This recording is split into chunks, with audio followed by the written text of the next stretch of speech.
Bismillahirrahmanirrahim. Assalamualaikum warahmatullahi wabarakatuh.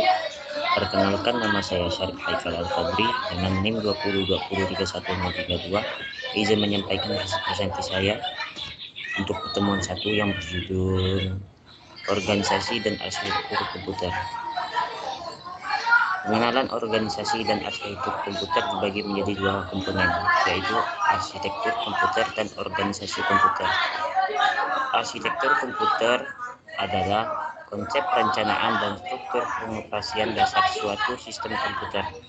Arsitektur komputer ini merupakan rencana cetak biru dan deskripsi fungsional dari kebutuhan bagian perangkat keras yang didesain kecepatan proses dan sistem interkoneksinya.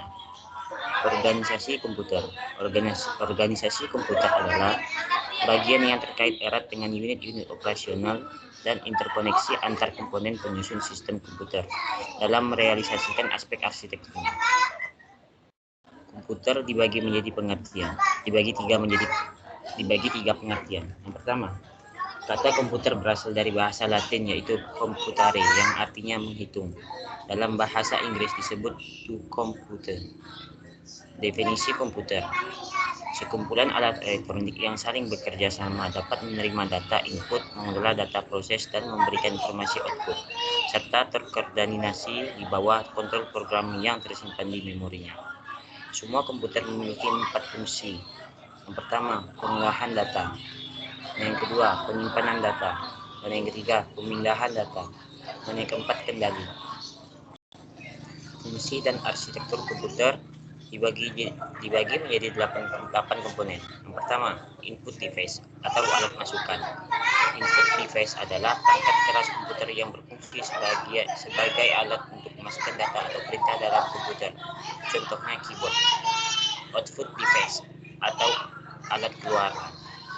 Output device adalah perangkat keras komputer yang berfungsi untuk menampilkan keluaran sebagai hasil pengolahan data. Dan yang ketiga, input atau output. Bagian ini digunakan untuk menerima ataupun mengirim data ke luar sistem. Peralatan input dan output di atas terhubung melalui port ini. Dan yang keempat, CPU atau Central Processing Unit. CPU adalah otak sistem komputer dan memiliki 2 bagian fungsi operasional, yaitu ALU atau Arithmetical Logical Unit dan CU, Control Unit. Dan yang kelima, memori terbagi menjadi 2 bagian, yaitu memori internal dan memori eksternal. Memori internal berupa RAM atau Random Access Memory dan ROM atau Read Only Memory, yaitu memori yang hanya bisa dibaca dan berguna sebagai penyedia informasi pada saat komputer pertama kali dinyalakan. Dan yang keenam, data bus. Data bus adalah jalur-jalur perpindahan data antar modul sistem komputer. Saluran hanya dapat membawa 1 bit data, maka jumlah saluran menentukan jumlah bit yang dapat ditransfer pada suatu saat.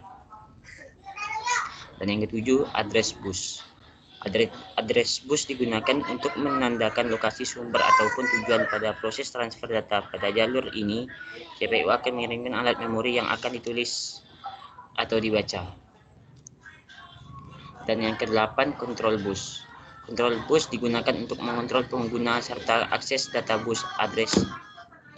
Ke data bus address terdiri atas 4-10 jalur paralel.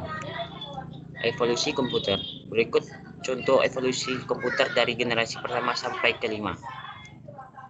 Komputer generasi pertama, dan komputer generasi kedua, dan komputer generasi ketiga, dan komputer generasi keempat, dan komputer generasi kelima.